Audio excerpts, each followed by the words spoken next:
26 या 27 फरवरी किस दिन है आमलकी एकादशी।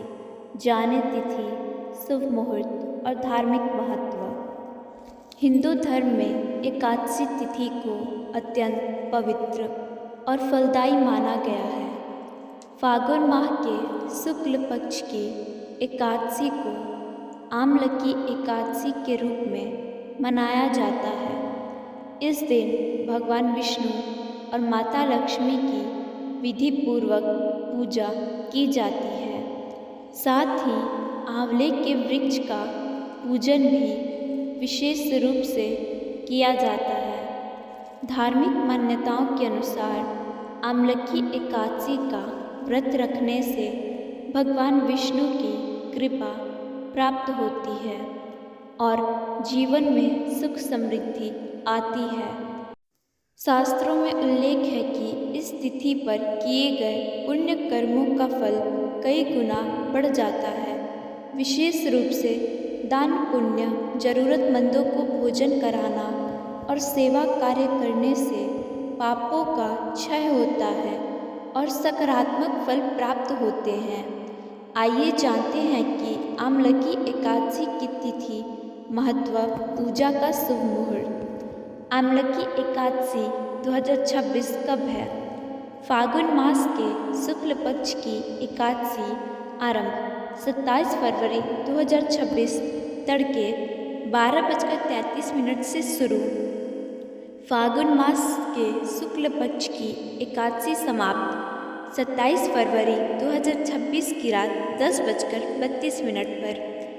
आमलकी एकादशी 2026 तिथि, उद्या तिथि को आधार पर 27 फरवरी 2026 शुक्रवार।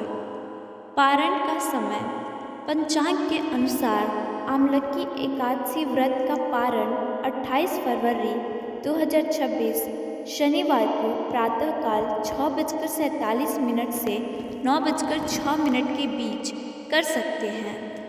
आमलकी एकादशी 2026 का महत्व। ऐसी धार्मिक मान्यता है कि जो श्रद्धालु विधि विधान से आमलकी एकादशी व्रत करता है उससे पापों से मुक्ति मिलती है और विष्णु लोक की प्राप्ति होती है। कहा जाता है कि इस दिन सच्ची भावना से पूजा अर्चना करने पर घर में सुख समृद्धि बनी रहती है और आर्थिक परेशानियां कम होती है। विशेष रूप से संतान प्राप्ति की इच्छा रखने वाले, धन में वृद्धि चाहने वाले या मानसिक शांति की कामना करने वाले लोगों के लिए यह व्रत अत्यंत शुभ और फलदायी माना गया है। आमलकी एकादशी पर आंवला पूजा का विशेष महत्व। आमलकी एकादशी पर आंवला पूजन का विशेष महत्व है। मान्यता है कि आंवला के पेड़ों में भगवान विष्णु का वास होता है, इसलिए इस दिन आंवला की पूजा करने से शुभ फलों की प्राप्ति हो सकती है। इस दिन आंवला की पूजा करने से व्यक्ति को हर तरह के दुख दर्द और पापों से मुक्ति मिल जाती है। राधे राधे, धन्यवाद।